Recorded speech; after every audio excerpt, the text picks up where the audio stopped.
A very good morning to you, ladies and gentlemen. It is my great pleasure, privilege and honor to be with all of you.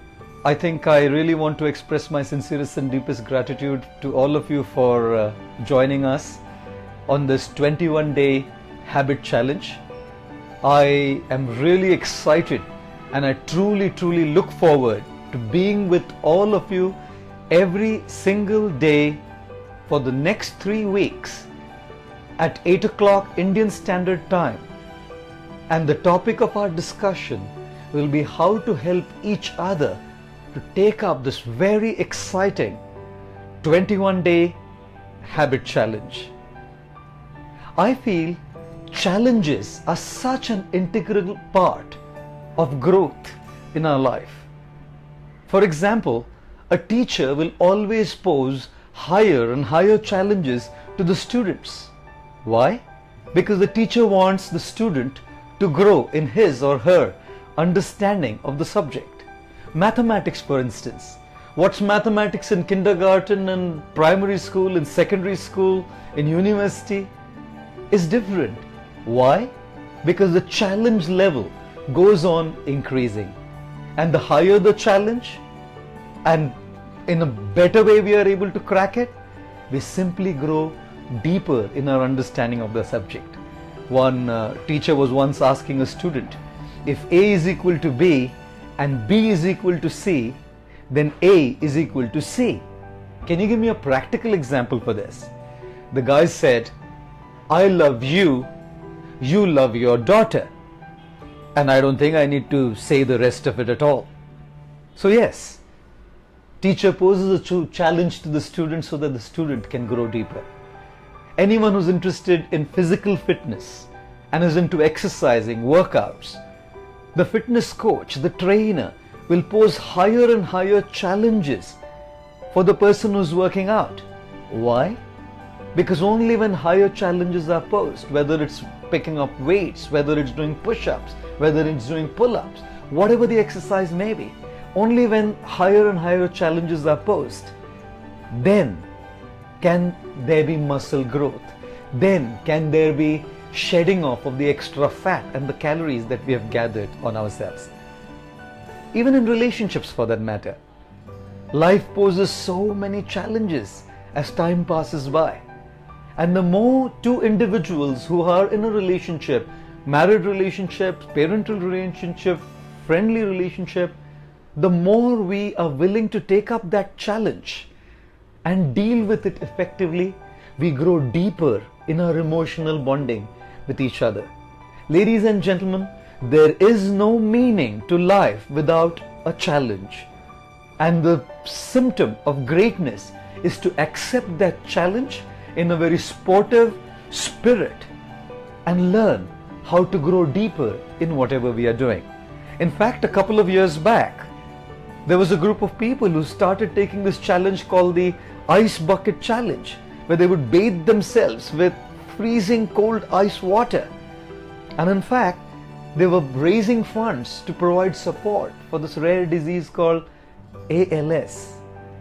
For the next 3 weeks, we want to take up this challenge, the 21-day habit challenge. Time has flown away. The 31st of December last year, 2017, I know that you decided that you would change in a certain way. 1 year has passed by.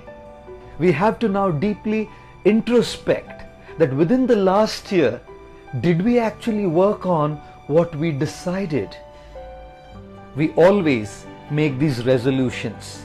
Srila Prabhupada, who's the founder Acharya of the International Society for Krishna Consciousness, ISKCON, he used to say, we make resolutions, and he said, resolutions, so many resolutions, and then dissolution, and ultimately no solution.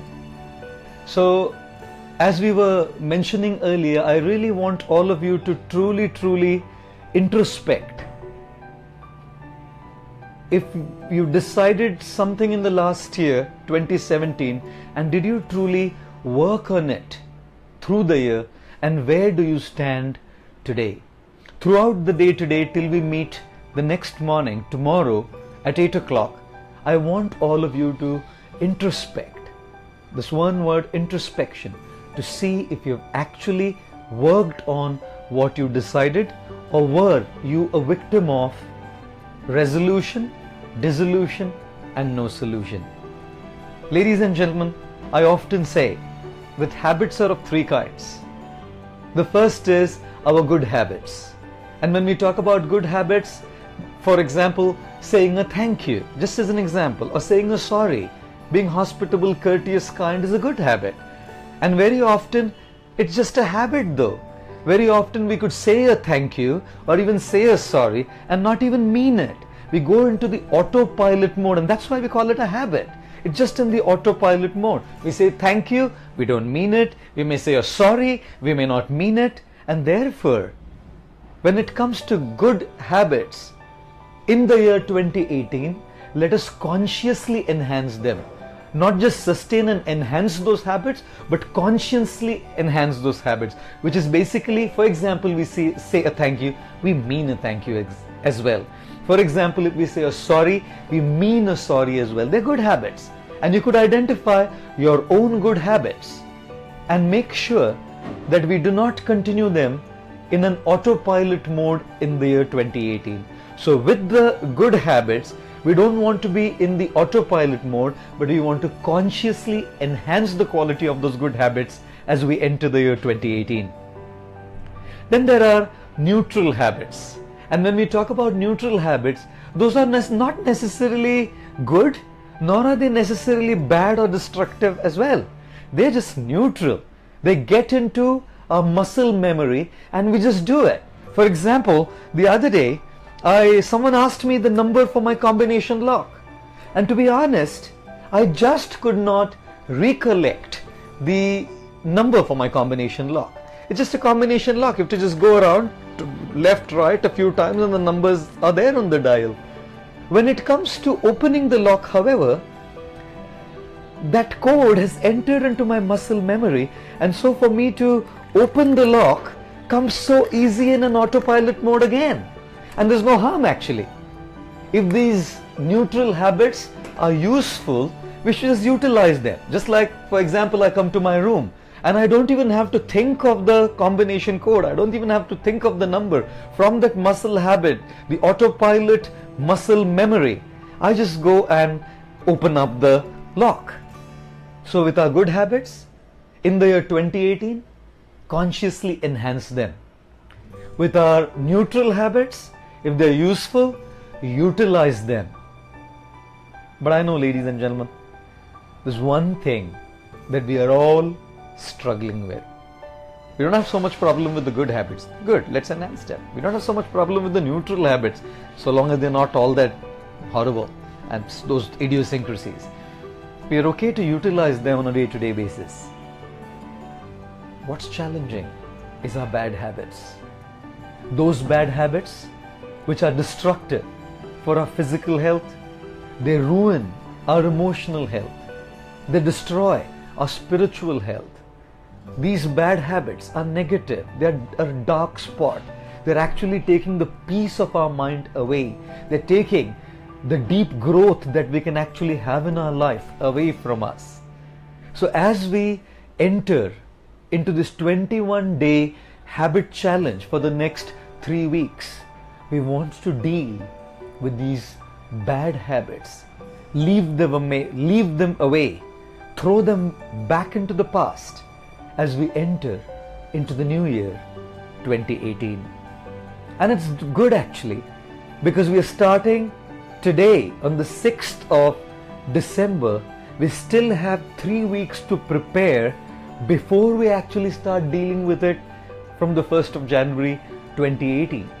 So if you ask me to define this 21-day habit challenge in one line, I would say this 21-day habit challenge is to form a habit in a way that we can deal with our habits when we enter into the new year.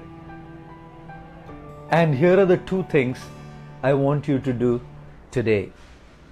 Number 1, identify that one bad habit, whatever it may be, physical, emotional, mental, spiritual, physical, whatever that bad habit might be, identify that one bad habit that we need to deal with urgently. Let's identify, because there's so much clutter all over the place. We have so many things to deal with, like many times in my room, there's so many things around and I need to deal with them. But there are certain things that I need to deal with urgently. Yes, we will deal with everything, but we need to deal with something urgently.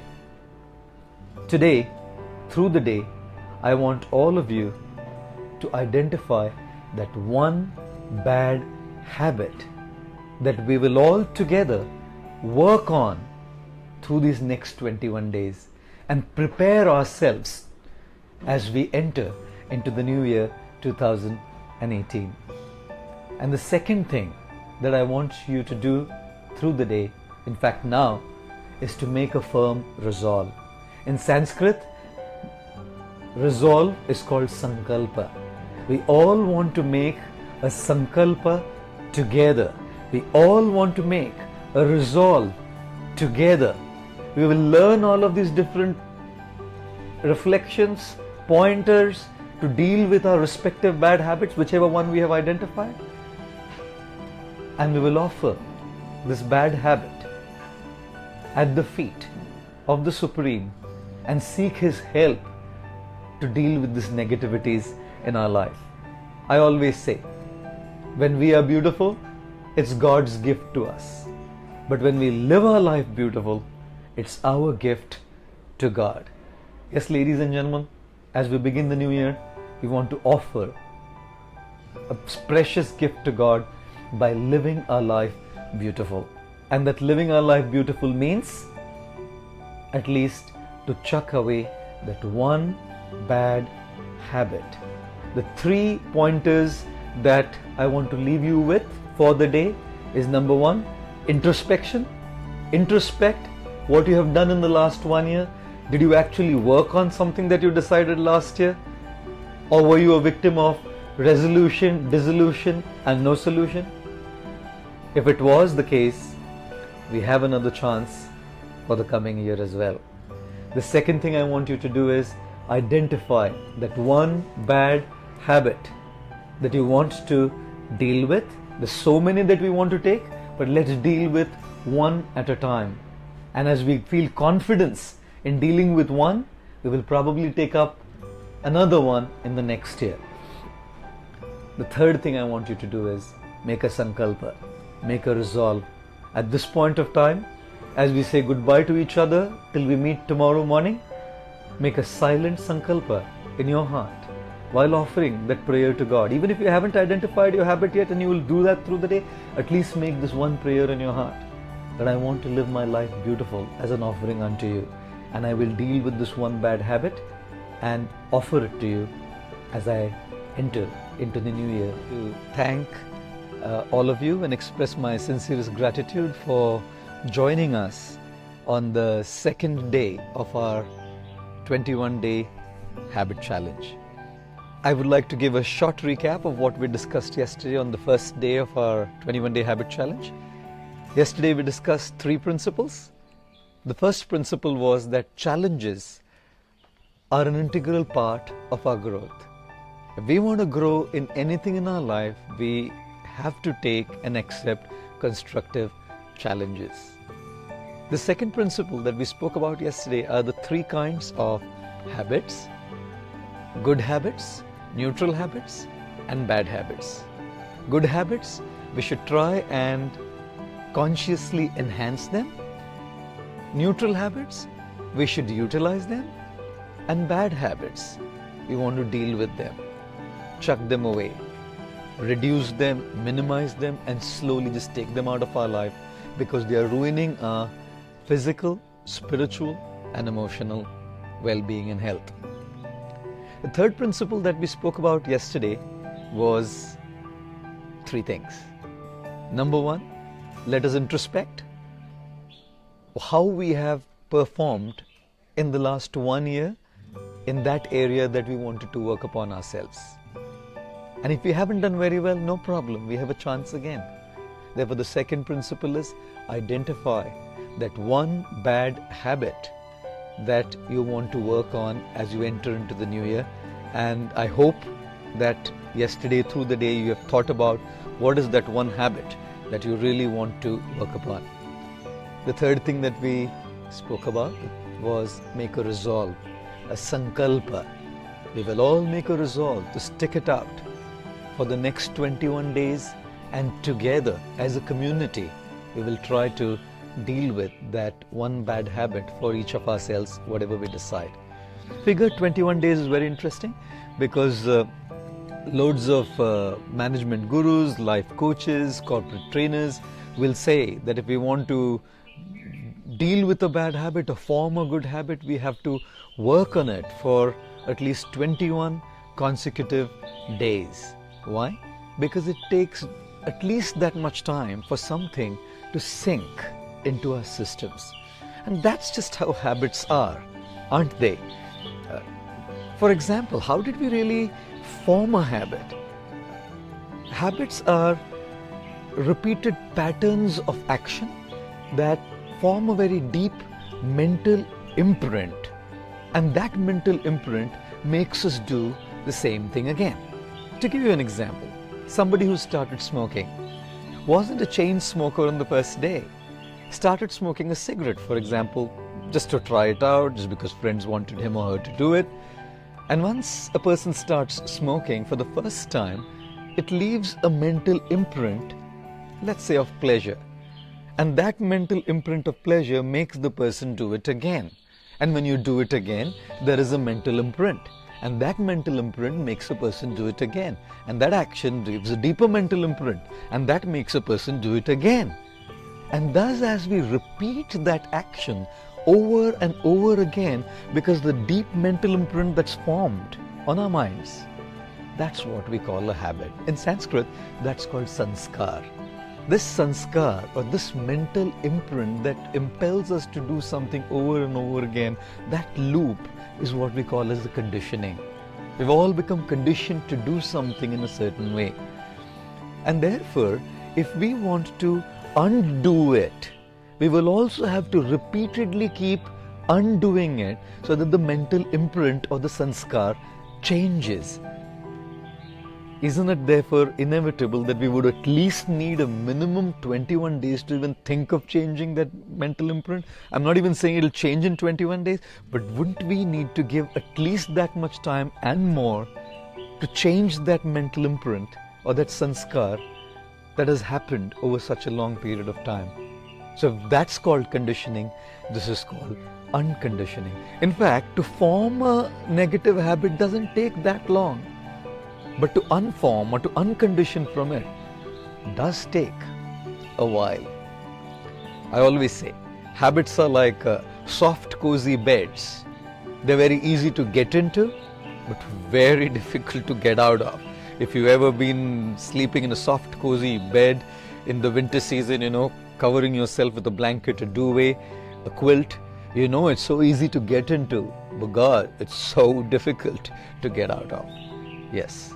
We've been conditioning ourselves for too long.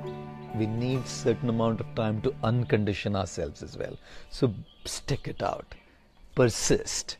Be patient. Just be with us for 21 minimum days to look at how to deal with it. Here's the reflection that I want to offer to all of you for today until we meet tomorrow morning again at 8 o'clock. One of my friends, he wanted to get into a little bit of bodybuilding. And he didn't have kind of a carved body or anything. He was just like a regular person. And he wanted to get into having a very carved, ripped look. So he went to the gym one day, registered himself, and decided to first work on his shoulders. The very first day he hit the gym, he picked up a heavy barbell, a huge heavy barbell, and tried lifting it. God, disastrous. It was dangerous for him for the simple reason that his shoulders didn't have the sufficient strength to lift this barbell. For sure, he would damage his shoulder, some of his ligaments, some of the, probably the bones would end up in a fracture. Such a heavy barbell. Not only was it disastrous and dangerous, but I think it was also very detrimental and discouraging. Why? Because he also lost the confidence that he can do it. What if he would have gone to the gym and started with a tiny dumbbell shoulder press instead of a barbell shoulder press? Just take small dumbbells which are not so heavy, which are comfortably within the limits of his capacity to do it, and start doing a shoulder press with a tiny dumbbell. And as his shoulders get used to it, as he develops certain tangible strength in the shoulders, make a small increment in the weight. If he just increases the weight a little bit more in terms of the dumbbells, a little heavier dumbbells, and then starts working on it for a couple of days or weeks, his shoulders get used to it, they build more strength, then increase more weight, and if he keeps making small micro increments in the weights of the dumbbells, within a couple of months, I think, he would probably be able to lift that heavy barbell as well. I very firmly and strongly believe in this principle of micro changes for a macro transformation, micro increments for a macro transformation.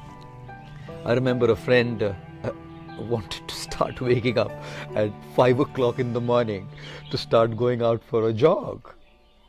He came and asked me, how do I do it? How do I wake up at 5 o'clock in the morning? I said to him, well, it's a great idea. What time do you wake up at the moment, currently? He said, well, I wake up at 9 o'clock in the morning.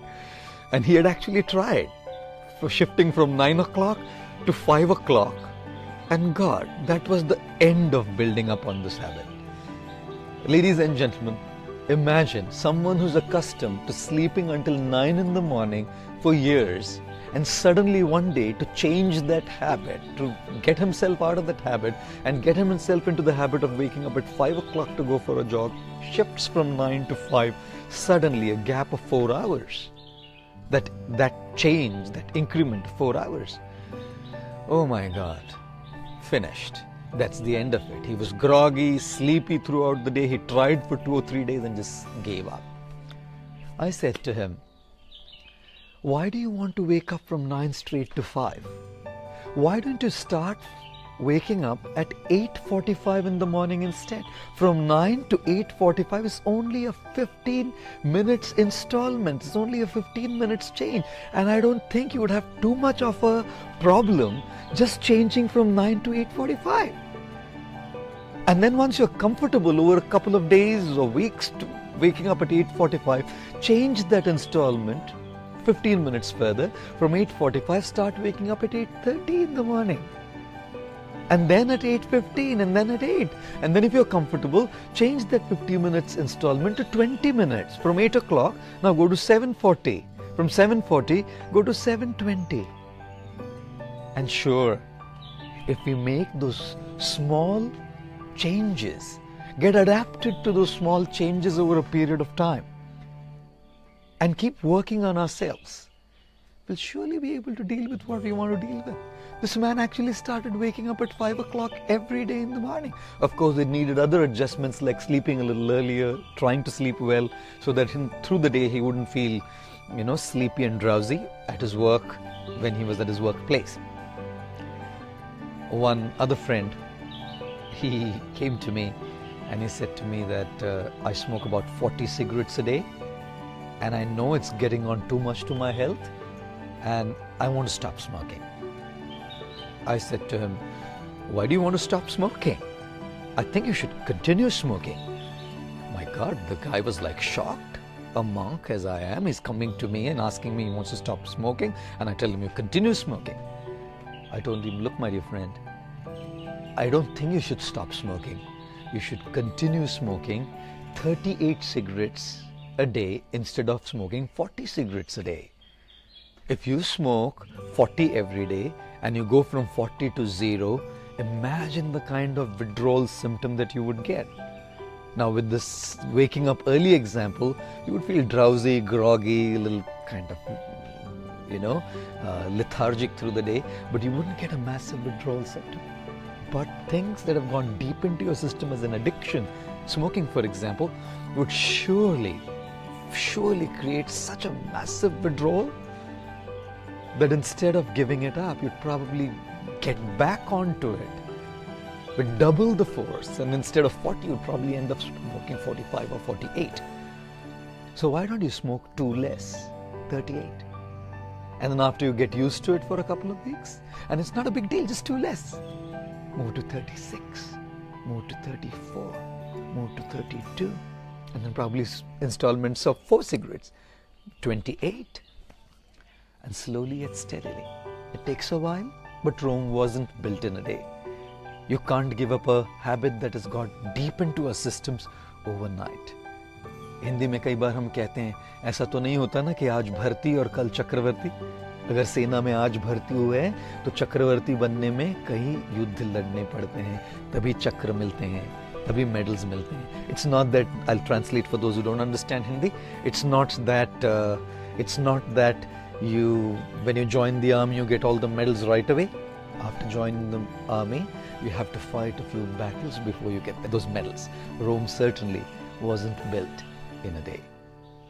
And this friend of mine, after a while of doing this, did give up his habit of smoking. There are other habits as well that we have.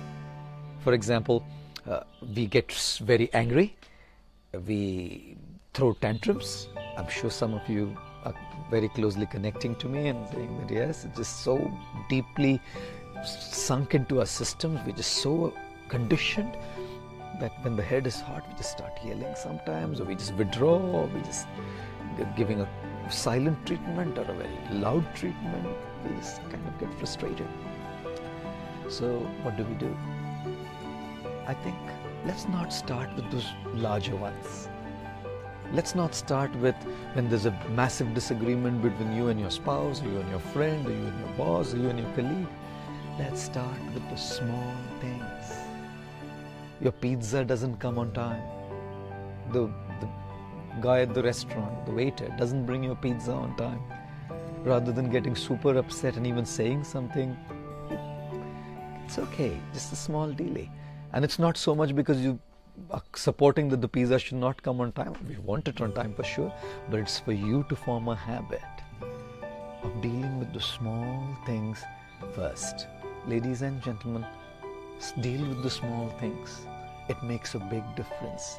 Start with the small micro changes. You will see that you will end up with a massive, large transformation. Micro changes will bring macro transformation as our principle.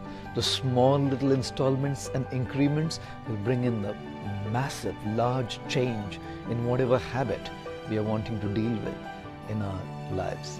So today, I want all of you, we will all do it together. Let us all look at, I hope you identified that one habit from yesterday. Let's all look at what is that increment, or what is that small installment that we want to make in dealing with that habit over the next 5 days. Decide whether it's smoking, whether it's binge eating, whether it's getting angry, whether it's waking up, whatever your habit is, decide what is that small installment that you want to make for yourself, which is comfortable for you, which won't leave you with a massive withdrawal symptom, which won't make you groggy, lethargic, but you are changing small steps towards a large change. And after 5 days, we will take a review again to change that installment, to go further and see how we can actually improve in our lives. Conclusively, micro changes for a macro transformation. Do make that decision of what that installment will be for you through these 5 days in whatever habit you want to deal with. Challenge. Just a quick recapitulation of what we discussed yesterday. In our reflection yesterday, we were talking about how habits are formed. We do a certain action, that action leaves a deep mental imprint or sanskara on our minds, which makes us repeat that action. That repeated action makes a deeper mental imprint, and we repeat it because of that imprint. That action once again leaves that deep mental imprint or sanskara, and we go into that loop of action, imprint, action, imprint.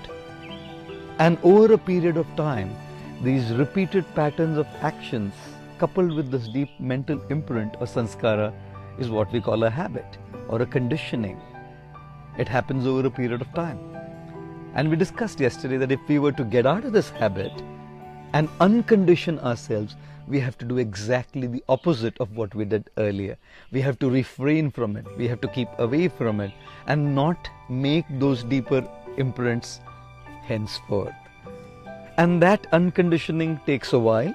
And like we discussed yesterday, 21 days happens to be the time where most life coaches, management gurus say that we can work on our habits. But I think it's not necessarily 21 days. The time needed to get out of our habits depends on several factors.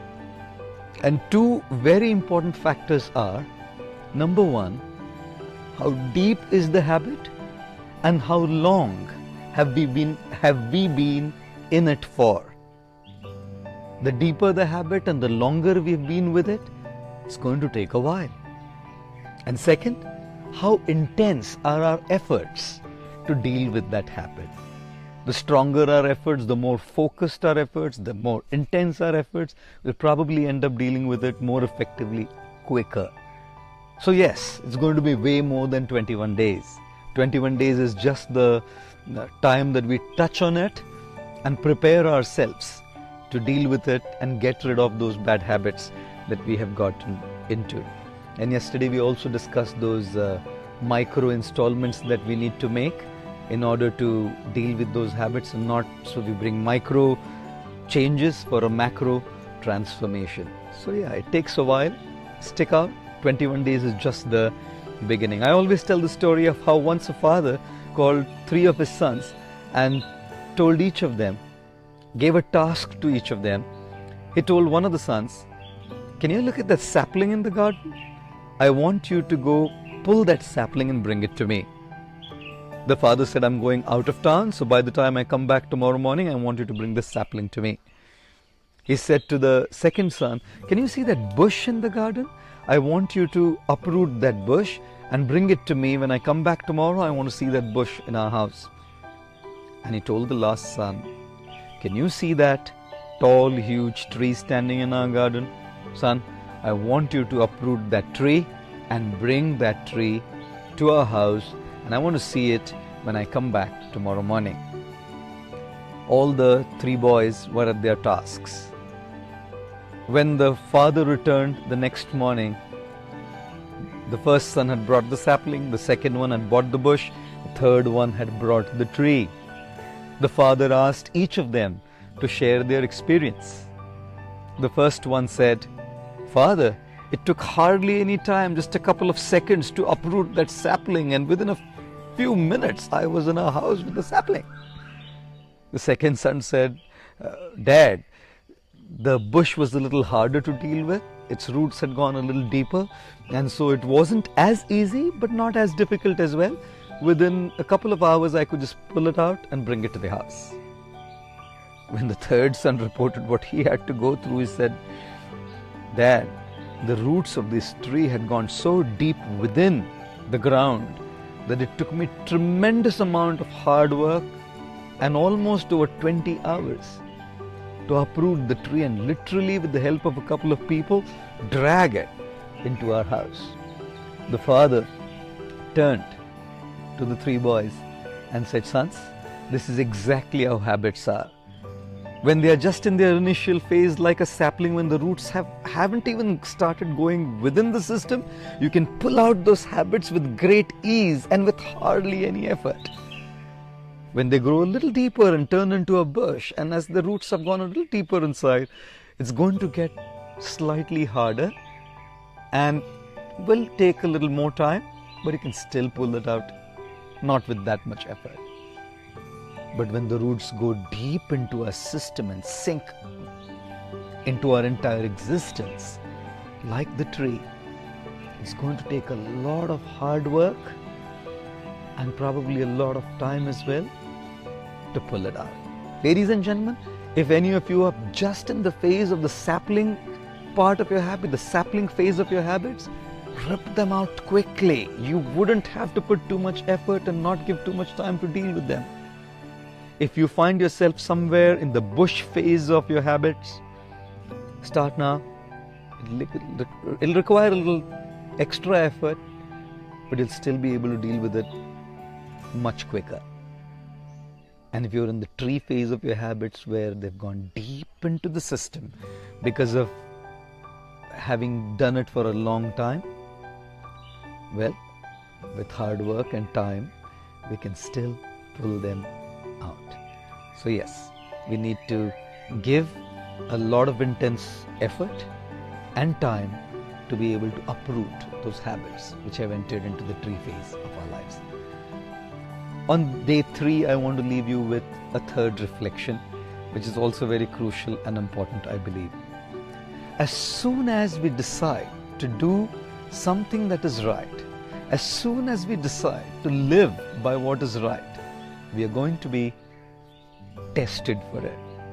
If we do something that's wrong, that's not much of a test really. We wouldn't be tested so much for doing wrong. But when we decide to do what is right, live by the right, surely, most certainly, we're going to be tested for it. I'm sure when you made those micro installments from yesterday, you may have noted how the tests begin. I follow the Bhakti Yoga tradition, in particular the Gaudiya Vaishnava school, where we worship Radha and Krishna, Nitai Gaur. And one of the months that Gaudiya Vaishnavas, the Bhakti Yogis of the Krishna tradition, hold very sacred is Kartik. This month of Kartik represents the Divine Mother Sri Radha and her grace.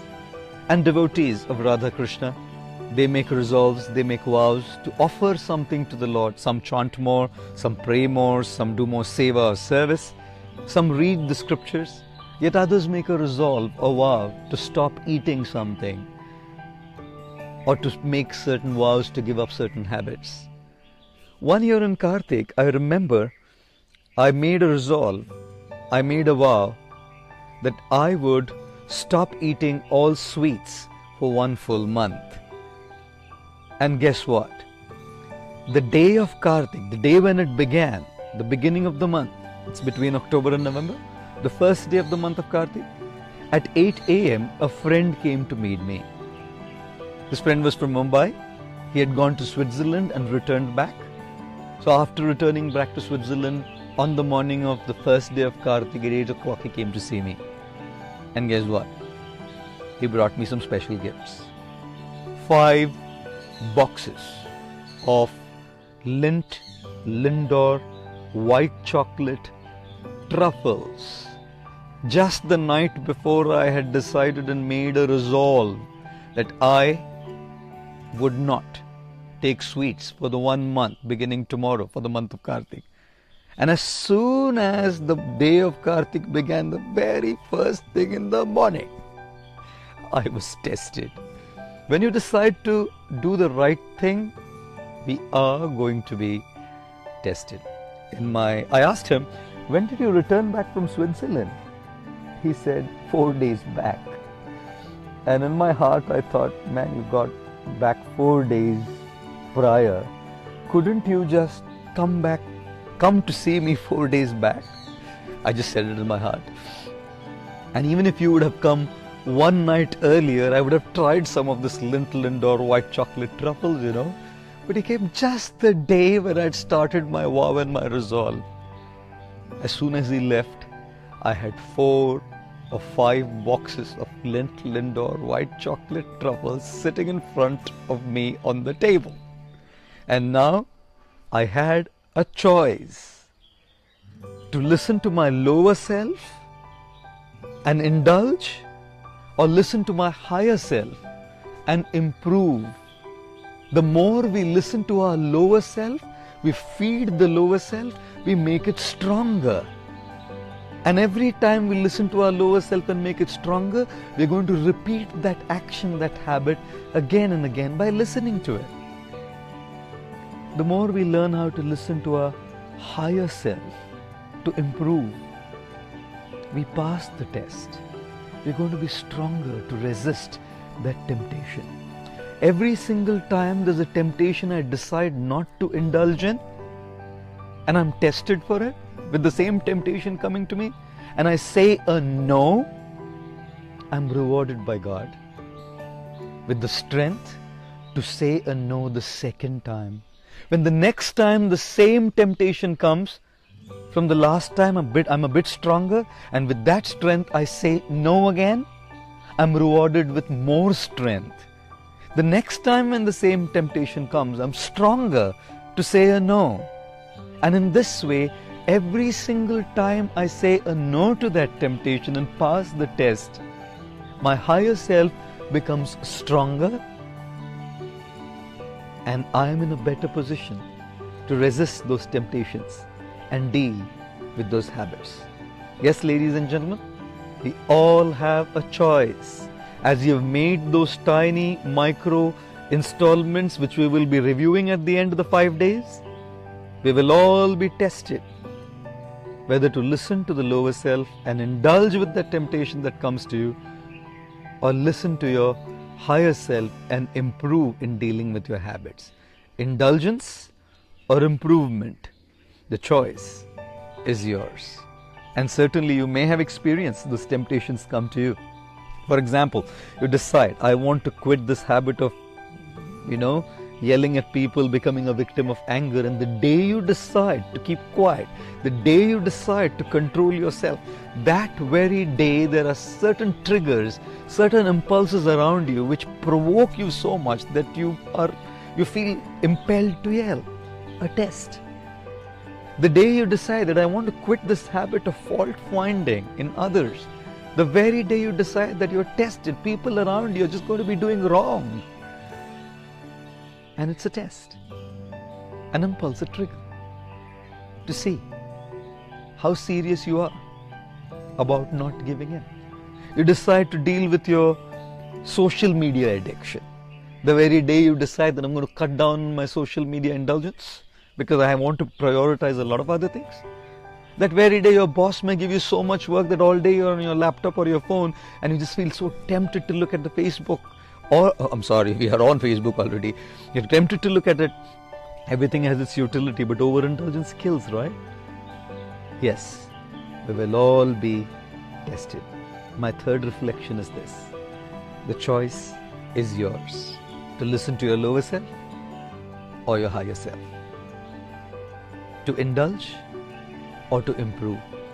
If you decide to listen to your higher self, to improve, rather than giving into your lower self and indulge, you will see yourself getting stronger to deal with the habit that you've chosen to chuck aside and leave behind before you enter the new year. And this reward of inner strength is the greatest reward that we can have in dealing with our habits. Yet, I also have a suggestion, and the suggestion is this. Every single time you feel yourself victorious in resisting that temptation, also learn to reward yourself. For example, if I would stay away from sweets for 3 weeks, if that's what I'm dealing with, after 3 weeks, I would reward myself with a tiny little sweet or maybe something else, not to form a habit again. In a constructive way, I would reward myself so that there is an inspiration to work on resisting this temptation. Whatever that reward could be for you, but that reward should be constructive. It should be spaced nicely so that it doesn't turn into a habit itself.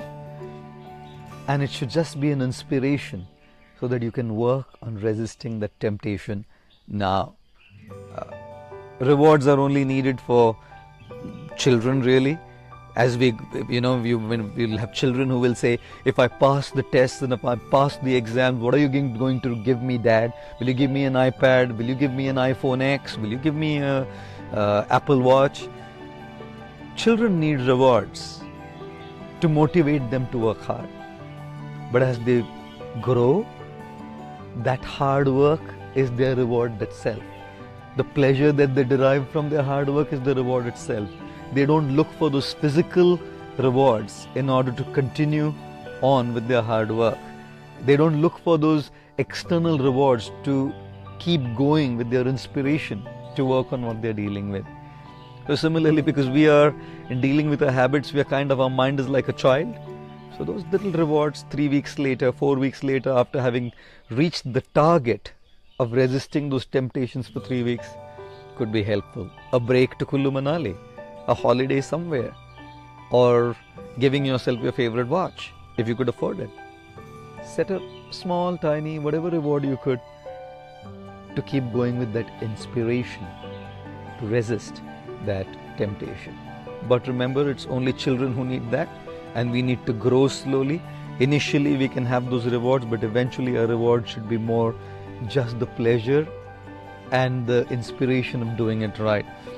One teenage boy, he turned 18 and he got his driving license.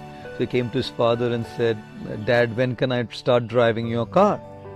The father said, sure, you can drive the car, but only if you work on 3 things. Look at your grades, they are a C.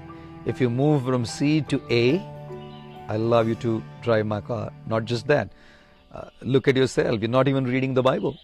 If you start reading the Bible, I'll allow you to drive the car. And not just that, look at your long hair. Now teenagers and youngsters love long hair, but traditionally elderly people don't like that kind of a thing.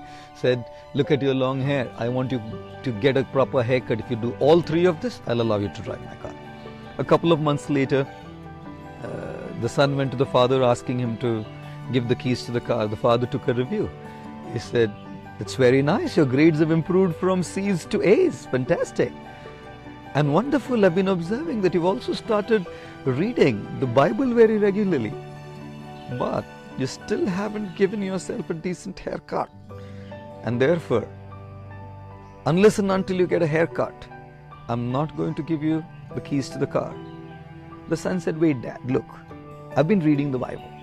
And in the Bible, Samson had long hair. John the Baptist had long hair. Even Jesus had long hair.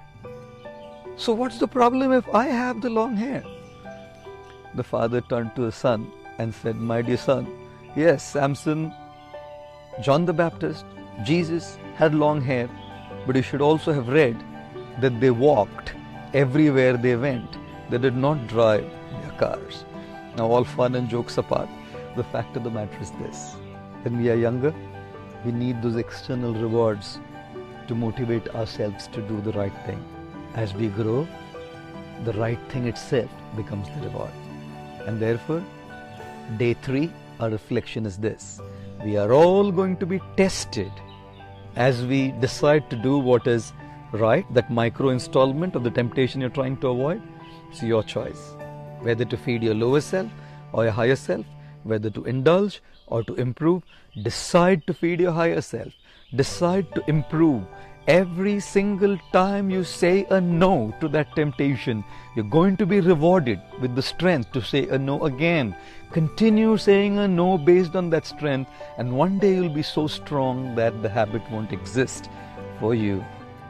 Meanwhile, however, the second suggestion is this: decide to give yourself that little tiny reward, whatever that reward might be, because that would kind of keep you motivated for the next 3-4 weeks or even later. Decide to give yourself a reward that if you in 6 months quit this habit, here's what you would give yourself. But we all have to grow up, and as we grow up, the greatest reward is doing it right. The greatest reward is the pleasure, the satisfaction, the contentment of having lived by the right. The greatest reward is certainly the life that we are living is so beautiful that we can make it as an offering unto God. So day 3 reflection: Tests will come. Stay strong. Say a no. And we'll take a review again after the 5 days that as I had promised and discussed yesterday, to see how we are doing with the micro installment that we had decided for changing our habit. Thank you all very much. A quick recapitulation of what we discussed in our session yesterday morning. We heard that the time taken to deal with our habits is actually dependent on many factors. The two primary factors being, one, how long have we been into that habit and how deep it has sunk into our systems. And number two, how intense our efforts are, how hard are we working to really get rid of that habit. So depending on how long, how deep and how intense our efforts are, we would be able to achieve success in dealing with those bad habits that we are conditioned by. The second thing that we discussed yesterday morning was, as soon as we decide to make a resolve to do right and live by the right, we're going to be tested for what we decide. We always have two choices. One is to listen to our lower self and indulge. Two is to listen to our higher self and improve. Every single time we listen to our lower self, we are going to lose the strength to say no to that temptation the next time it comes. And every single time we say a yes to our higher self by abstaining or staying away from that temptation, we are rewarded with the strength to say a no to that temptation next time, and block by block, as we build on our strength, one day we'll be off that habit. And the third thing that we discussed yesterday was, yes, we have to grow up, and the only reward we would want for ourselves if we pass the test after test, is the pleasure of doing it right and offering it as a loving offering to God. But simultaneously, I also think in the beginning it is important that we set a certain small reward for ourselves. If we are doing things right over a period of 5-6 months, if we decide a target, maybe we can reward ourselves with a small something, whatever that reward might be for us, and that could be a motivation to continue struggling and dealing with our bad habits, at least in the beginning. Our reflection for day 4 of the 21-day habit challenge is this. We all want to be extremely smart. We want to be smart in achieving those things that we want in our lives. And management experts and researchers have said that if we want to achieve what we want in our lives smartly, we must also be able to set smart goals. And they have said that unless we set smart goals, it is very difficult for us to reach where we want to be in our lives. And SMART is a very smart acronym for our SMART goals. The S in the SMART stands for specific. We should be able to make our goals specific. And on the very first day, we discussed about this. Identify that one specific bad habit that we want to deal with. And I believe most of you have done that. Become very specific about the goal you want to achieve in terms of dealing with your bad habits. The second one, the M in the SMART, stands for measurable. Now this is something that we haven't discussed over the last 3 days, and our reflection for day 4 will focus more on the measurable side of the SMART goal. The A in the SMART stands for attainable.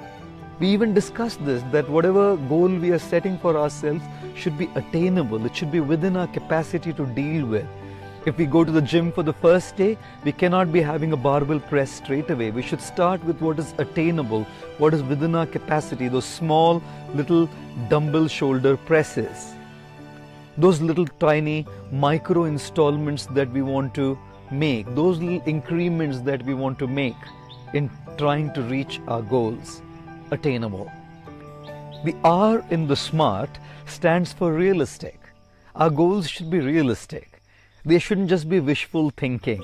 Like if I'm a tiny, skinny little fellow, and if I want to be a strong bodybuilder the next day, It's just wishful thinking. Our goals should be realistic. If any of you want to be the President of the United States, the Prime Minister of England, or the Prime Minister of India, or the President of Canada, or the Chief Minister of Gujarat, whatever you want to be that. Fair. But that's just wishful thinking. Your goal is not realistic. So our goal should be realistic, not just a wishful dream. And last but not the least, the T in the SMART stands for our goals, and the way we achieve them should be time bound. Let's say, for example, if we are dealing with a certain habit, to quit smoking as an example, let's give ourselves 6 months or 8 months, and with those micro installments go on reducing to a stage where we come to zero extremely comfortably. Our goals should be time bound. Give 6 months, 8 months, whatever you want to for your particular habit. And then you should also be able to achieve that based on the time that you've set for yourself. Ladies and gentlemen, what we want to dwell on this morning in our reflection on the 4th day is the M in the SMART. How to make our goals and our progress measurable. How do we track our progress as we move in our journey to deal with these bad habits over the time that we have set for ourselves? And it's really important that we be able to track our progress and measure our programs. Otherwise, it's just something wishy-washy going on in our minds. Otherwise, it's something wishy-washy going in our lives. We're not truly committed to something unless we are able to measure the tangible progress that we make in our journey and in our development in dealing with these bad habits. Yes, ladies and gentlemen, we have to look at the measurable side of our goals in terms of dealing with our habits. So here's my suggestion for day 4. I feel we need to start writing down the progress that we are making in our journey of dealing with our bad habits. This is why I truly recommend writing a habit journal every single day as we are taking this 21-day habit challenge, and even thereafter till we actually completely chuck that habit out of our lives. Yes, we can keep all this information in our mind. I know we would say, what's the need to write down? We can remember it. But will we be able to remember so much information over so many days as we are dealing with the goal of our bad habits? I doubt. If you can, no problem. You can just keep it in your mind. But ideally, it's just better that we start writing a habit journal. Here is how I would prefer to write a habit journal. Page 1, I would like to put down an inspiring quote. Thing that inspires me is this: if you believe in a God, I believe in one. I would like to write this as the inspiring quote. I mentioned that on the first day. If we are beautiful, it's God's gift to us. If we live our life beautiful, it's our gift to God. On the second page of the habit journal, I would like to write the S, the specific goal, the habit that we have identified to deal with in bold capital letters.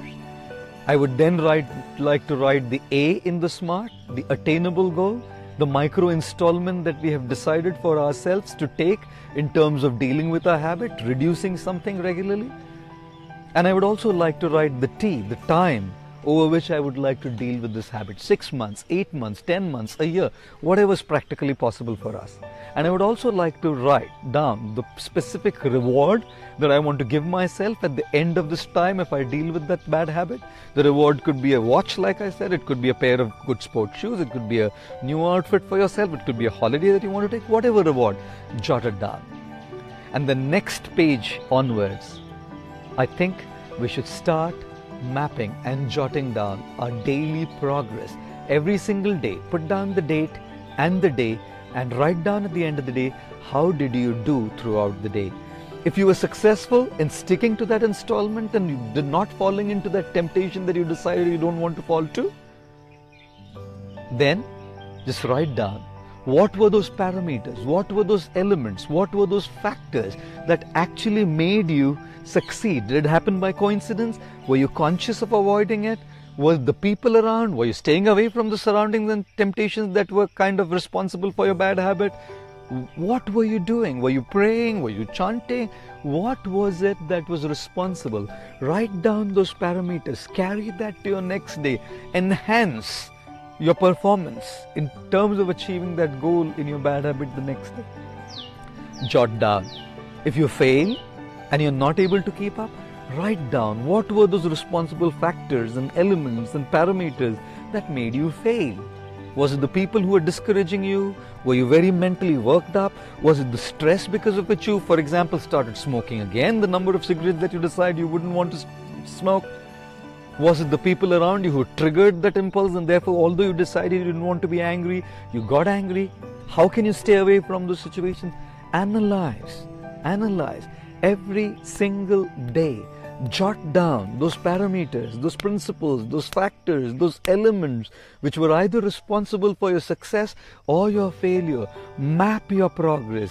Track your progress. Over a week's time, you'll be able to see the number of days that you were successful, the number of days you were failure, the factors were responsible for your success, the factors responsible for your failure. Over a period of a month, you will be able to clearly track your progress. You will be able to have a graph, a pie chart in seeing how your progress is moving towards its destination.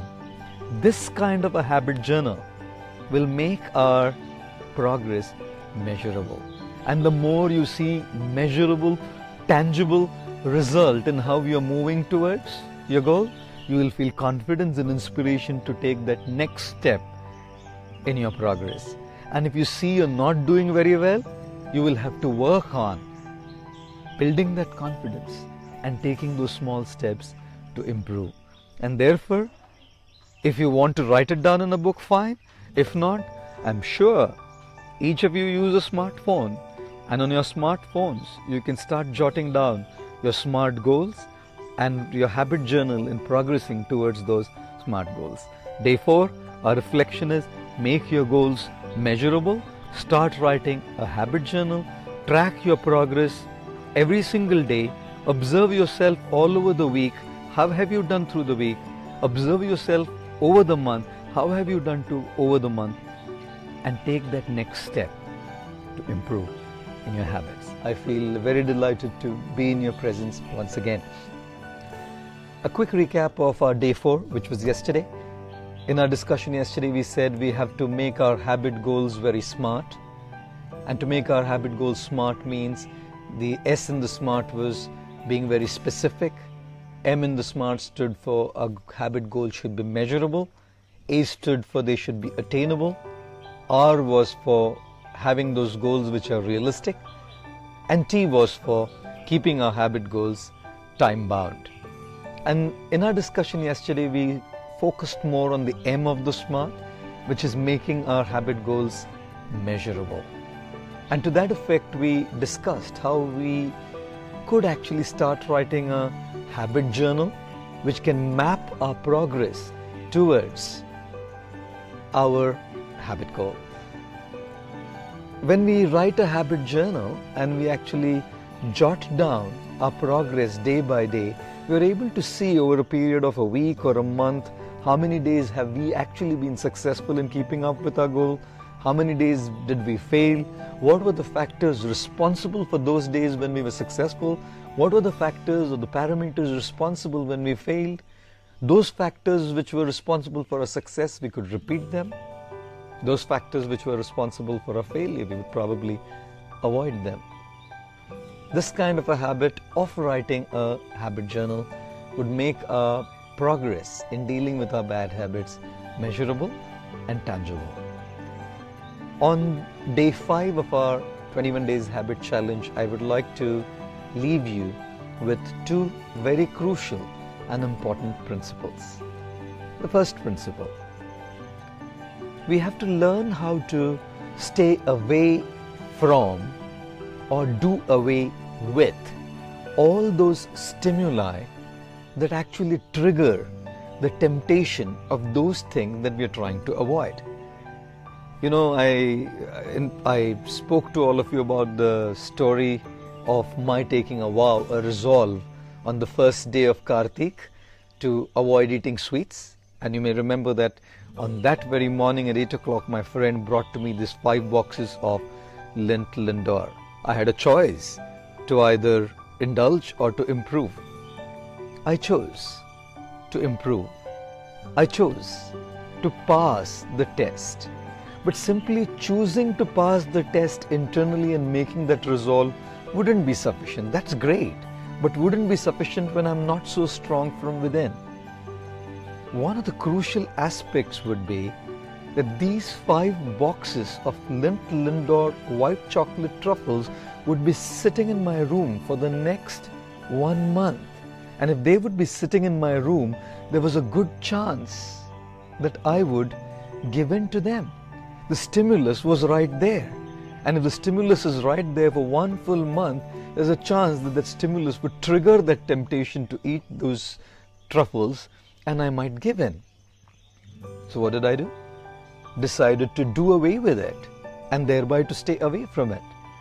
Just as my friend left, I called one of the monks from our monastery, our ashram, and gave away all these 5 boxes of the white chocolate truffles to him and said, why don't you distribute it amongst all of our monks? Which would mean each one would get about 1 or 2 of those truffles, which is hardly harmful really. So they were happy, thinking that I've given them such a precious gift, which actually I would have anyway shared with them.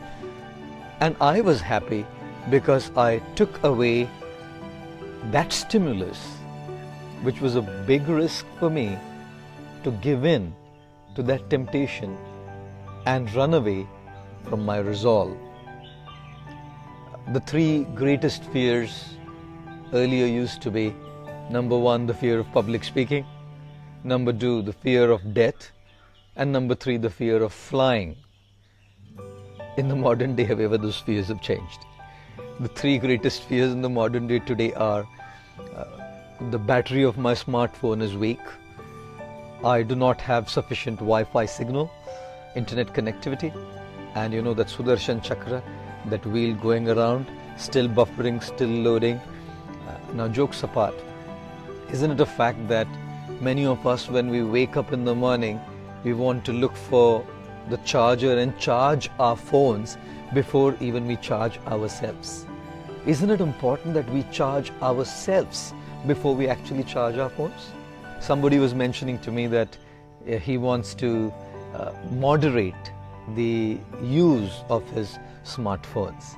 That's his bad habit, that he's really addicted to using his smartphone all the time, and he wants to moderate that habit. Now, how do you moderate the habit of using your smartphone? That stimulus, your smartphone, is constantly along with you. From the time you wake up till the time you go to bed, the smartphone's just around you. And if the stimulus is around us, it's going to trigger that temptation to look at it. And what's going on Facebook, what's going on WhatsApp, constantly respond to all of those things. In fact, I don't know if you've noted this, if you keep your phone in the silent mode, and that little buzz of a message coming up, because you can't hear the ring, the beep tone now, a little bzz kind of a buzz tone, it makes you alert. And sometimes you go to check your phone, which is kept just away, and realize that there's no message, but it's just going on in your head. My God, such an addiction, isn't it? Now, if you decide to moderate your use of the smartphone, I think there are going to be times through the day where you need to keep the phone away. For example, in the night, why do we need to keep the phone next to us? We could just keep the phone away from us. You would say, well, how would I get up? I would need an alarm, right? Use an alarm clock. We could just be using an alarm clock to wake up instead of using the alarm on the smartphone. Because if the phone is at a distance away, the temptation to pick it up the first thing in the morning would be the least. Also, we could keep the phone in a off mode rather than keeping it in the silent mode. If you keep the phone right next to your bed in the silent mode, and if you wake up in the night, you know how easy it is to come back from the flight safe mode and once again get into that whole cycle of checking your social media statuses, checking your messages, your emails, and ruining your sleep. So we just keep the phone away and we just turn it off, because in order to get up, go get the phone and turn it on is going to take a while. So why not keep it away? Thus, if we keep our stimulus away, there is a good chance that we may be able to stick to our resolve of what we have decided. Now somebody may say, but I also have to do work-related stuff. I need to check some messages for work. Sometimes I suggest have a simpler phone. If it's just about messages or receiving calls or even email, have a simpler phone without all of this social media, and you can keep that close to you, because that wouldn't be much of a distraction really. Or something more serious than that. One young boy once came up to me and said, I'm really, really deeply and very badly addicted to internet pornography, and I've decided that I want to completely get out of it, because the only one thing that's on my mind all day and practically all the time is this. So I just want to get rid of this addiction now. How do I do it? I told him one of the biggest stimulus is internet. If you're going to be in a private place and you have an internet connection, well, you can control yourself for a while, but the chances and the risks to give in to it are very high, because stimulus is just sitting right there, which can trigger that temptation out of you. I told him, when you're in a private place, in your room or in your office, just make sure that you don't have internet connectivity. And if you do need internet connectivity for your work, when you're in a private place, try and make sure that your internet connection is not a very private, secure one, but it is kind of a public connection where most everybody could watch what you're doing. And even a better thing is to have a daily accountability to someone, where you could actually go and confess and seek help from that person to deal with it. Yes, ladies and gentlemen, the principle that I want to leave all of you with today, the first one is stay away from or do away with, as much as is possible for you, that stimulus that will trigger your temptation, and it will make us give in to something that we decided we wouldn't fall for. The second principle I want to share with all of you is this. When it comes to things like internet usage, when it comes to things like smoking cigarettes, when it comes to things like avoiding a sweet, when it comes to things like moderating your smartphone usage, in one sense, it's difficult, but it's not all that hard to stay away from these triggers. It's not all that hard to stay away from the stimuli. What if the stimulus is a person in your family? Like I say, it's easy to handle your physical habits, giving up eating sweets, giving up smoking, or moderating your smartphone usage, or trying to give up internet pornography. Not all that, I know it's not easy, but it's not all that hard. But to give up our mental habits, our inner habits, which are anger, frustration, anxiety, getting affected by people around us, getting into phases of depression because of people around us, they are very difficult to handle actually. And the stimuli are going to be all around us. With sweets, you can chuck the sweets off and stay away from that stimulus. With smartphone, you can turn it off for those 3 hours, 4 hours, keep it in your drawer on the table and not look at it. With internet pornography, you could try and keep your laptops, your phones away when you're alone in the room, and you may not need it at all. And if you do need it, you can be accountable, you can somehow work on it. They're things, they're stuff. But when it comes to people, how are we going to deal with the surroundings, with the people around us? Those stimuli are extremely difficult to handle, and they're difficult to even take away. What do we do? I remember when I joined the ashram, the monastery in Mumbai, I was staying with all of our monks. My parents had been extremely careful in bringing me up in a way that I would not use loose language, I wouldn't use slangs. That's how I was brought up. I came to a monastery and most all of our monks were either born and raised in Mumbai, India, or they were staying in some other place in India, but they came to Mumbai and stayed in Mumbai to study and had taken up jobs there, after which they decided to become monks.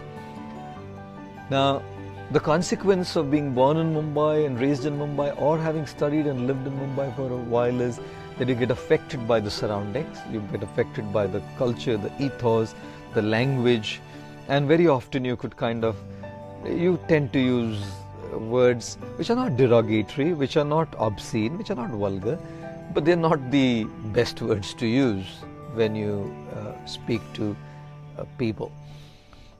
I remember staying in our ashram, in our monastery, and within about 4 to 5 months, one day something happened, a problem happened, and I ended up saying, "Arey, bahut bada lafda ho gaya."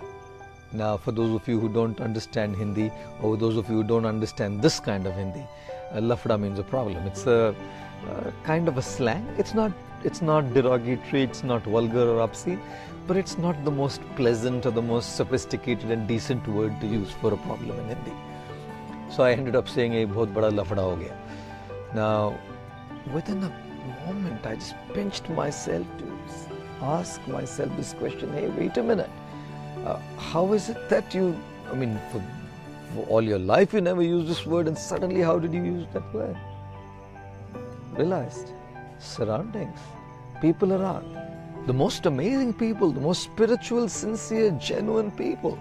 Some of the most amazing relationships I formed with the people in our monastery, our monks whom I live with.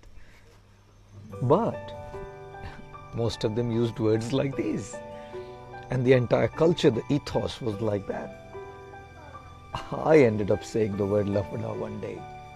Now, how do I take myself out of that surrounding? That's my home. These are the best people to live with.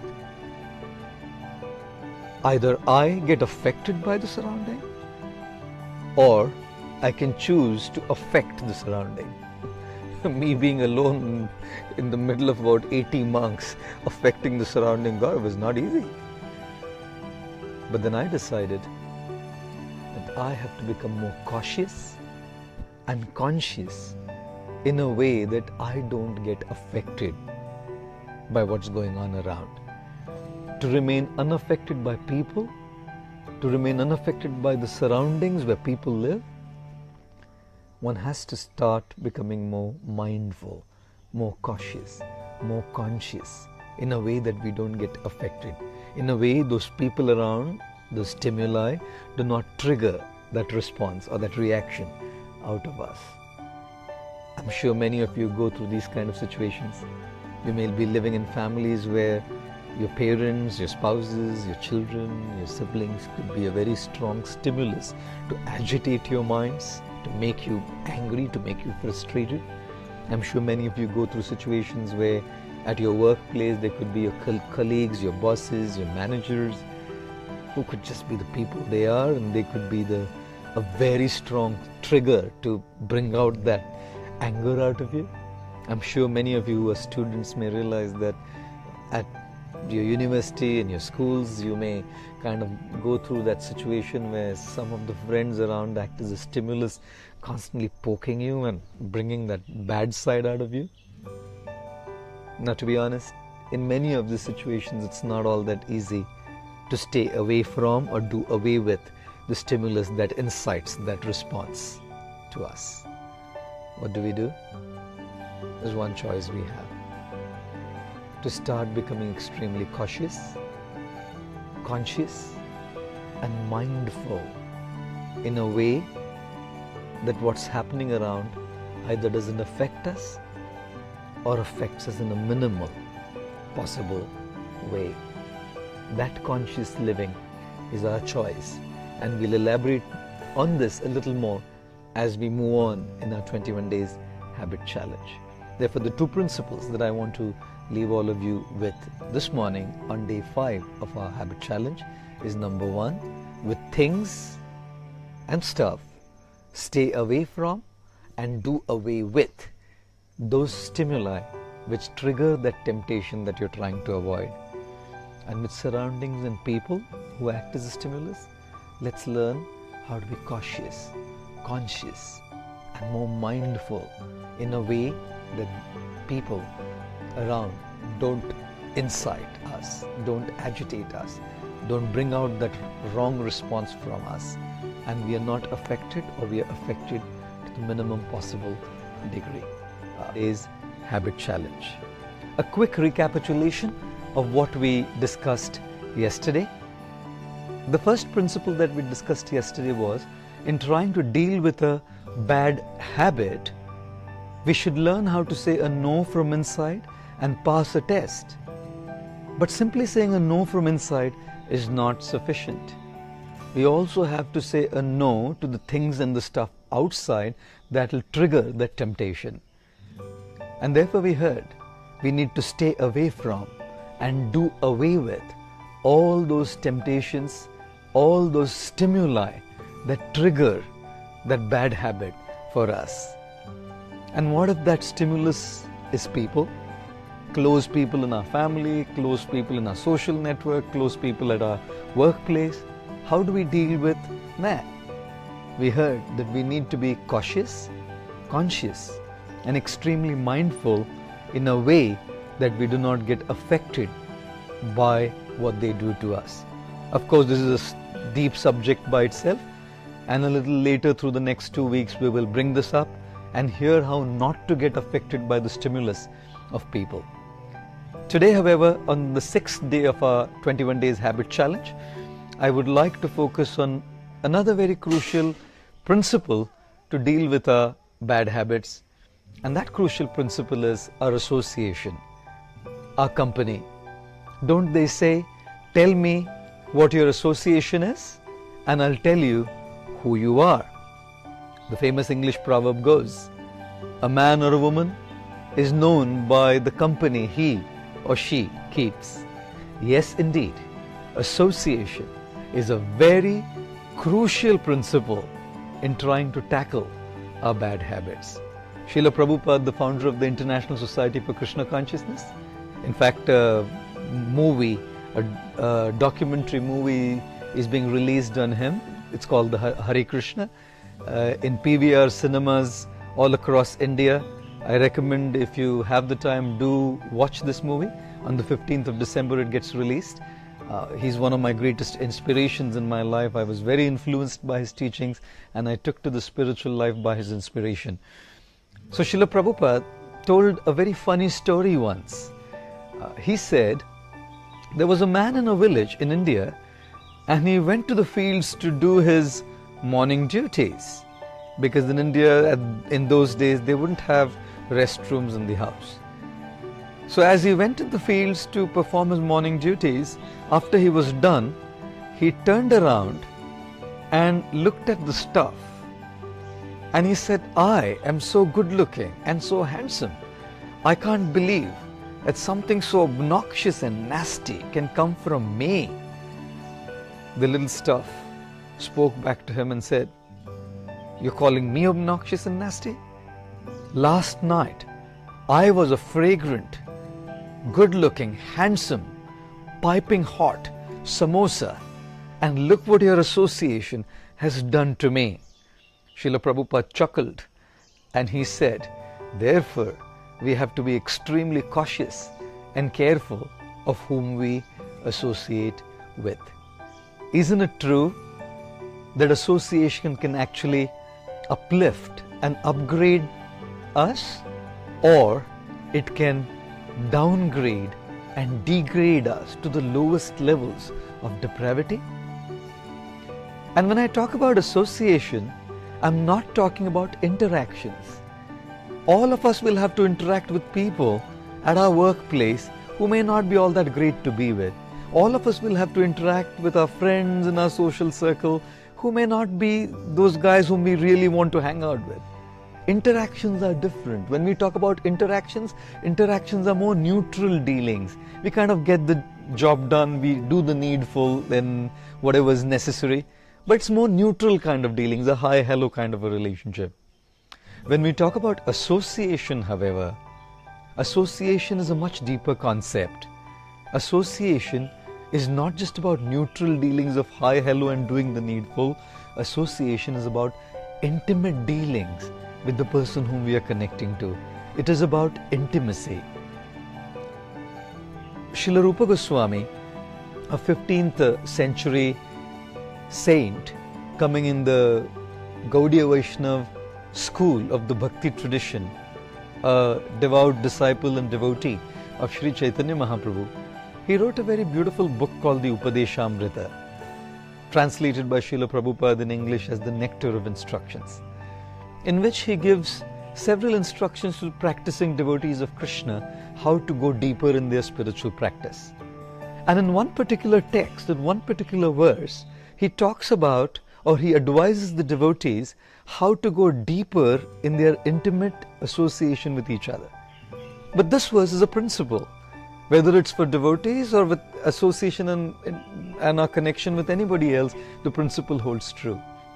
The Sanskrit word says, Dadati pratigrihnati guhyamakhyati pritchati bhunkte bhojayate chaiva shadvidha priti lakshanam.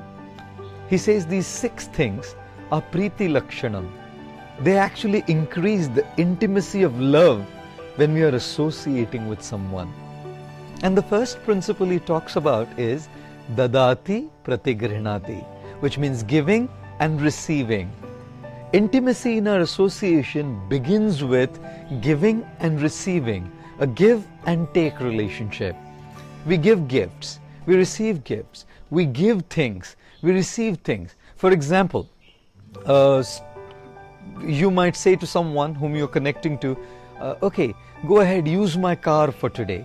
Or you might say, you can go ahead and use my Wi-Fi dongle. Or you could even go to the extent of saying, oh, you can come over tonight and stay with us, we have an extra room. You might even ask him to use your house. And the person may come back to you and even say to you one day, oh, you're short of funds at this point of time, you can use my credit card and you can pay me later. No worries. We start giving things. We start receiving things. There is an exchange of things. And we don't allow that exchange of things to happen with any Tom, Dick and Harry on the street. That exchange is only with people whom we would want in our inner circle. Therefore, the general interactions moves to intimate association when there is an exchange of things, when there is an exchange of gifts.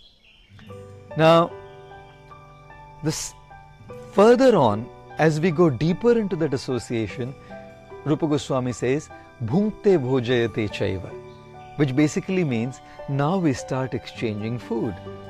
Like earlier we were just exchanging things, now we start exchanging food. Where you might call someone over, say, why don't you come over to my home for lunch this afternoon? The other person may say, why don't you come to my home for dinner tonight? You know, and there is an exchange of food that happens. In India there's a very popular coffee outlet which is called Cafe Coffee Day, CCD, and their tagline is, a lot can happen over coffee. And actually a lot does happen over coffee. A lot does happen over pizzas. A lot does happen over a lunch or a dinner. There's a deep emotional bonding that happens. In fact, even with business, a lot of business deals are struck over a cup of coffee.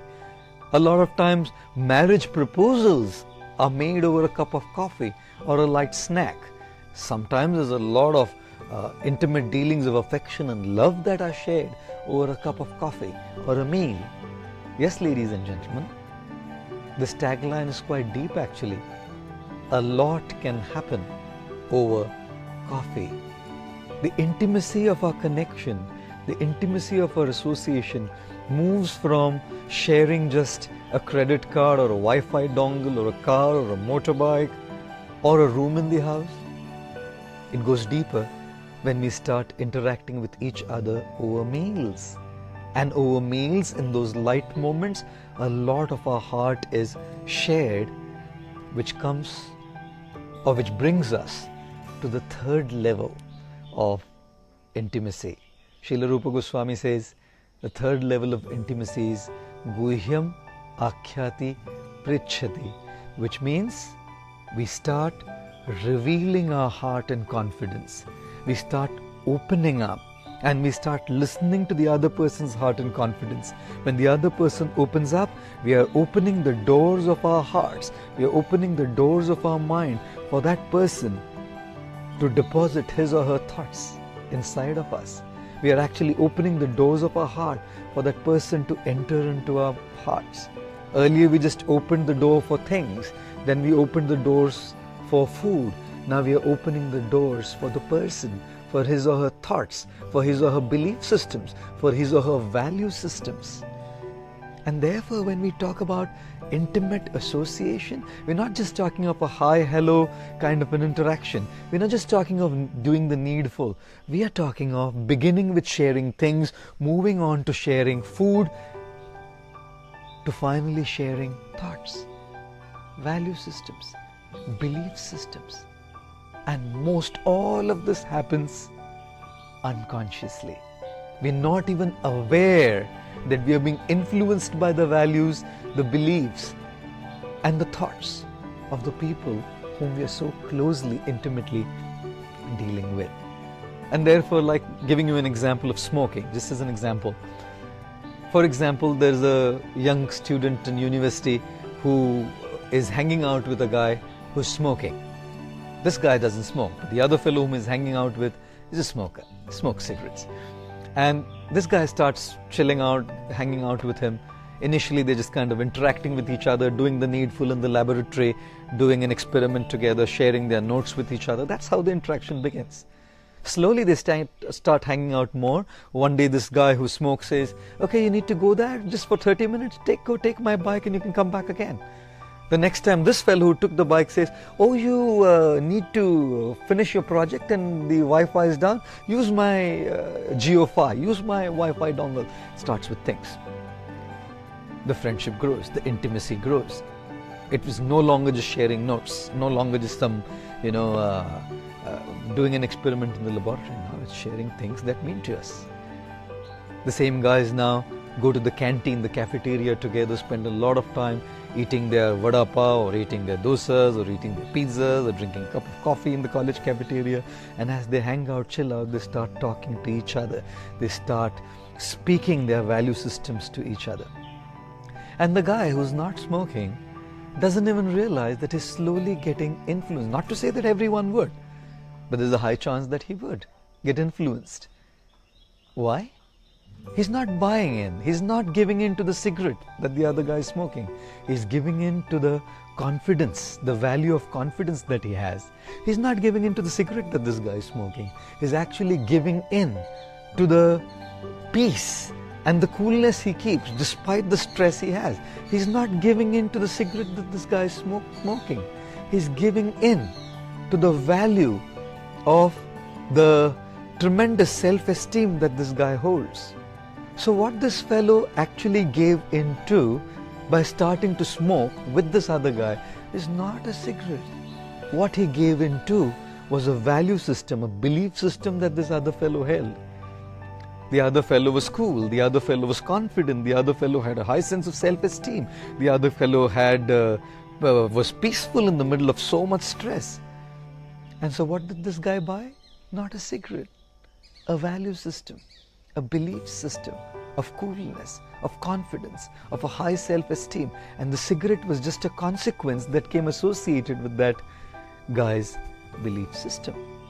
And therefore, ladies and gentlemen, I truly, truly feel when we are talking about intimate association, we are talking about a value system, and following that value system comes the lifestyle of that other person. Therefore, don't we say, watch your thoughts, they turn into words. Watch your words, they turn into actions. Watch your actions, they turn into habits. And watch your habits, they turn into your character. Watch your character, it ultimately turns into your destiny. It all begins with a thought. This is precisely why we have to be extremely cautious and careful of whom we hang out with and whom we truly get intimate with. Because intimacy is not just about sharing things and food. It's about sharing thoughts, belief systems and value systems. This is why I prefer to categorize people. There can be so many different ways of categorizing people, but in terms of dealing with our bad habits, I prefer to categorize people into 3 broad sections. The first category is vicious people. These guys are actually hardwired. These guys have a very distorted, perverted value system. And if we are surrounded by them in terms of working with them, we just need to do the needful. But with these kind of distorted value systems and mindsets that people hold, we should just avoid such association.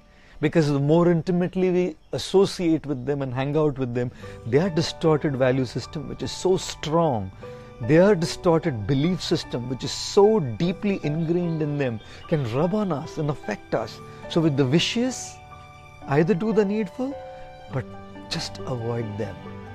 The second category I talk about is victims. People who are victimized by circumstance, people who got into bad habits somehow or the other, but now they realize that it's not something that they want to do. They realize they don't want to come out of it. Such kind of people who are victims and want to come out of being victimized by their bad habits, I say connect to them. You may have a certain bad habit and they may have a similar bad habit. Come together, connect. Alcoholic Anonymous is about people who have deep addiction to alcohol coming together with a like mindset of trying to give up that habit. They share their best practices, they share their experiences, they share their deep, profound realizations so that we don't have to reinvent the wheel.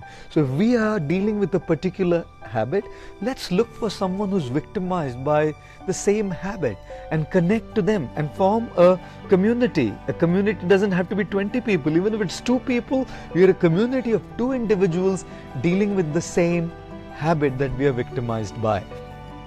Of course, when you have guys who are victimized by the same habit, they can come together and it's like 3 patients coming together and dealing with the disease. They can't deal with it themselves, so they need a doctor. So of course, when we form a community, we also need to have someone who's either come out of that habit or who's never been into it, who can guide us through dealing with this habit that we are victimized by. And the third kind of association I speak about is association of those who are virtuous. Virtuous association means those who have the right kind of value system, the right kind of belief, the right kind of thoughts, the right kind of lifestyle. And when we seek such association, we will be influenced by the positive energy of such virtuous association and the right kind of mindset by which we can deal with our habits. So with the vicious, avoid that association. With the victims, connect to such associations so that together we can come out of it. And with the virtuous, seek such association, that positive energy which will influence our thoughts in a way that we can come out of our bad habits very effectively. And therefore, a recap and a summary of what we discussed today. Number 1, association is extremely powerful. It can either upgrade and uplift us or downgrade and degrade us. The second thing that we heard was, when we talk about association, there's difference between interactions and association.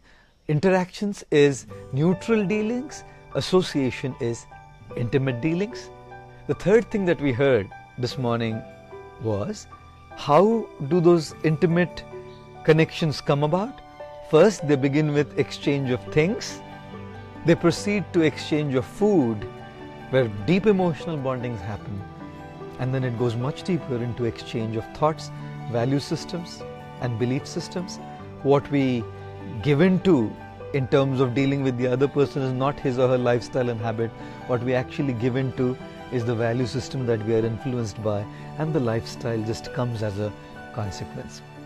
And the fourth thing that we discussed this morning is 3 kinds of association. Vicious association, those guys who have a distorted value system, avoid them. Victim association, those guys who have realized they are victimized and want to come out of it, connect to them, form a community, take guidance and help each other to come out of those bad habits. And virtuous association, seek that association, because by that positive energy of the right value system and the right lifestyle, it will rub on us and we can certainly be able to deal with our bad habits more effectively. Thank you for joining us once again for the 21 Days Habit Challenge Facebook Live sessions. Just a quick recapitulation of what we discussed yesterday in our 6th day discussion. Yesterday we heard how one of the most essential, crucial principles for dealing with bad habits is the power of association. Association can either upgrade us or it can degrade us. The second principle we heard yesterday was the difference between casual interactions and close association. Casual interactions is about neutral dealings, just our hi, hello dealings, or just working and getting the needful done. And intimate association is about dealings of intimacy, where we are very closely connecting to someone. The third principle we heard was how do those intimate dealings develop in our close association. The first thing we do is start sharing things. We eventually move on to sharing food, as in we come together for lunch, dinner, in a restaurant. We meet very often, eat together, spend time together. And it brings us to the third level where we start sharing our hearts. We start opening up with each other. So close intimate association truly means we open the doors of our hearts for people to come in, for their value systems, their belief systems, their thoughts to come into us. And in the beginning what we get is their value systems. And on the heels of their value systems what follows is their lifestyle and sometimes their habits as well. This is why we have to really be careful about whom do we closely hang out with. We will be interacting with everybody. We're going to be good to everybody, kind to everybody. We're going to have a hi-hello relationship, doing the needful relationship with everybody. But when it comes to really closely hanging out with people, we are going to have to choose those people who have the right kind of value system, because it's going to rub on us. And the fourth principle we discussed yesterday was the kinds of association. The first one being vicious. We should avoid it because they have a distorted value system. Second one was victim association. People who have been victimized by bad habits and they've realized that they want to come out of it, and we may also want to come out of a similar habit. So we come together, connect to that association and help each other to deal with our bad habits. And the third is virtuous association, where we actually seek that kind of association. Virtuous association is about those people who have the right value systems, the right mindsets, the right beliefs, the right kind of thoughts, the right kind of lifestyle. That kind of a positive influence will certainly empower us to deal with our bad habits. Help all of you take an inventory of how you have done through the last 1 week.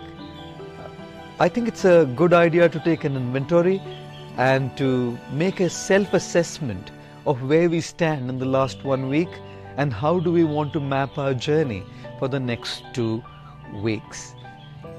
For all those of you who identified that bad habit that you want to deal with, I even made a commitment to that little micro change that you want to bring in your lives, and even have been consistent with it for the last 1 week, successfully doing it.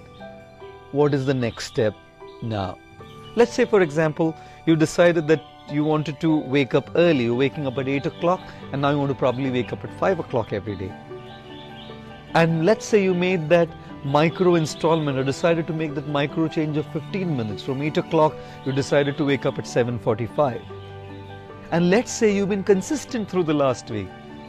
Let's say that you've been successfully waking up at 7:45 for the last 1 week. What's the next step?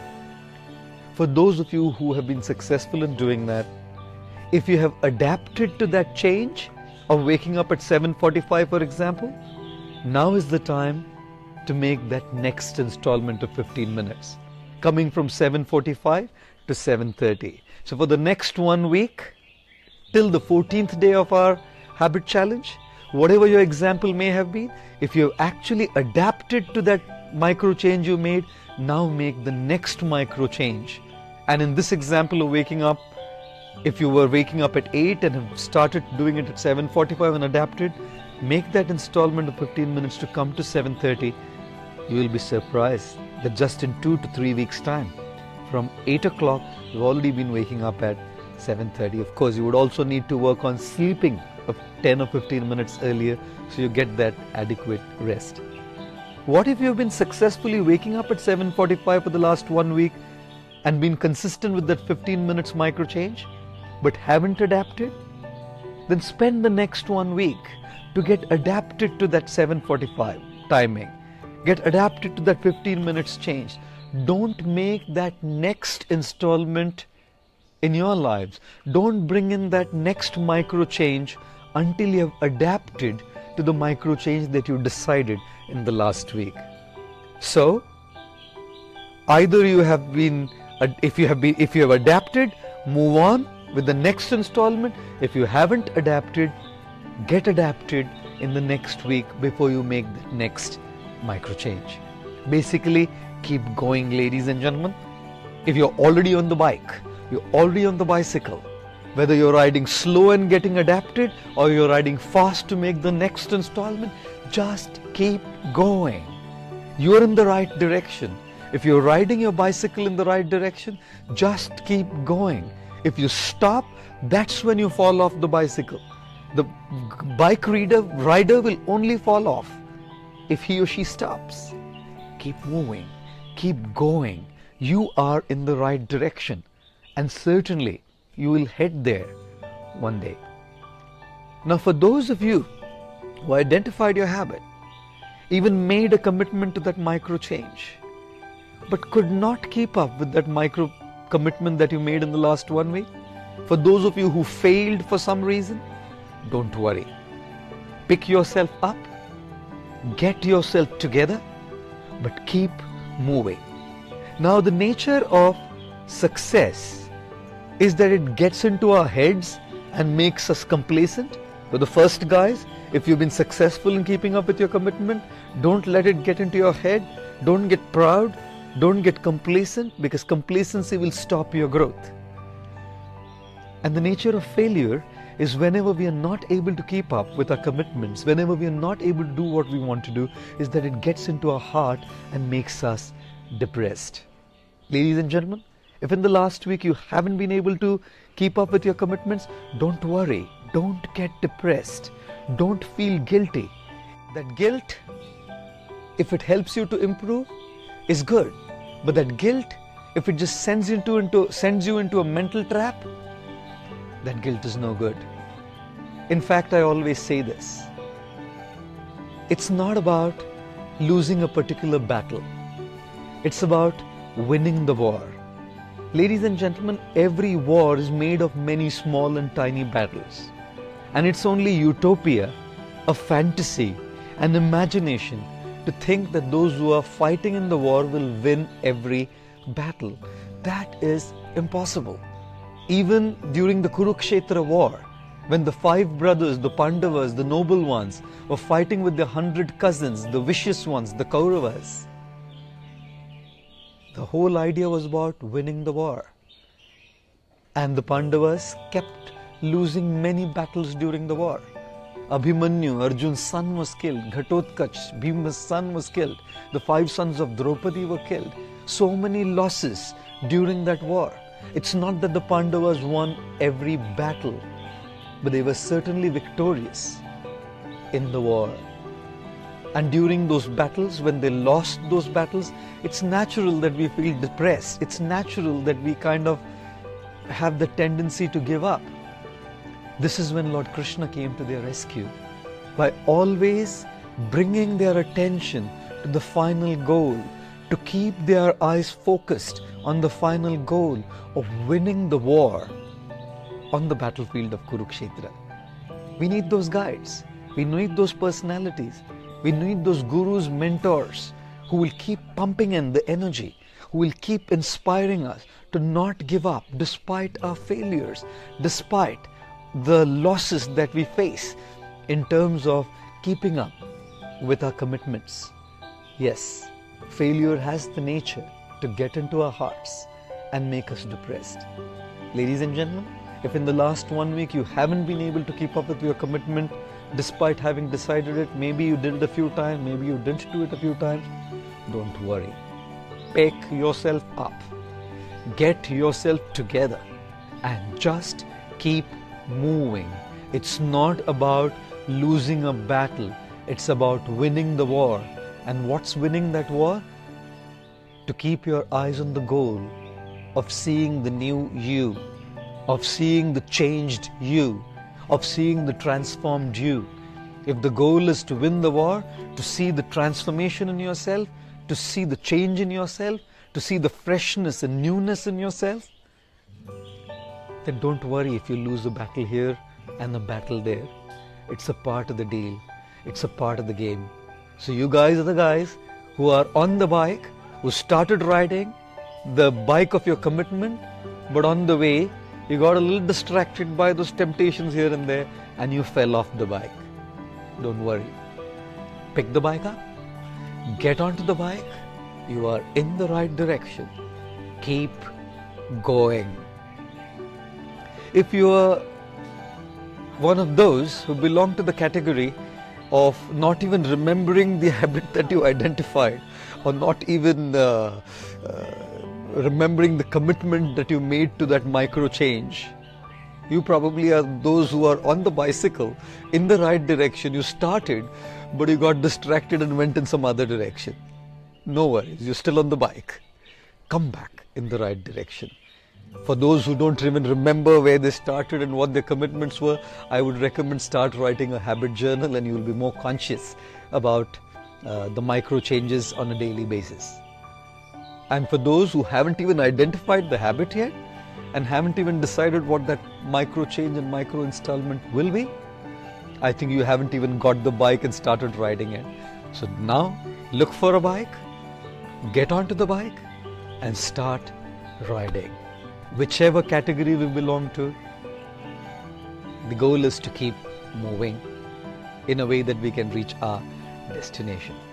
So a summary of what we discussed today, just that so that we can take an inventory and do some self-assessment, is if you are those who are already on the bike, moving on successfully, committed to doing what you're doing in the right direction. If you're slow, keep moving. Haven't adapted, for the next 1 week, adapt to the change that you've decided you would.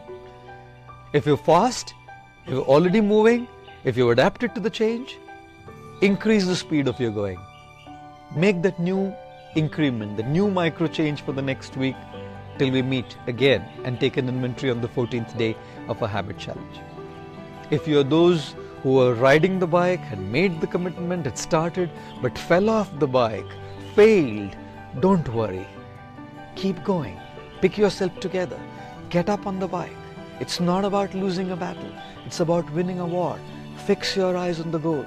The first category, don't allow success in your head to enter in your head and be complacent. The second category, don't allow failure to enter into your heart and make you depressed. Keep going.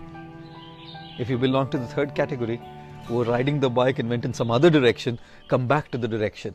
Start writing a habit journal. And if you belong to the fourth category, where you haven't even identified your habit yet, forget about making a micro change and deciding that installment. I would say, get the bike, start the commitment.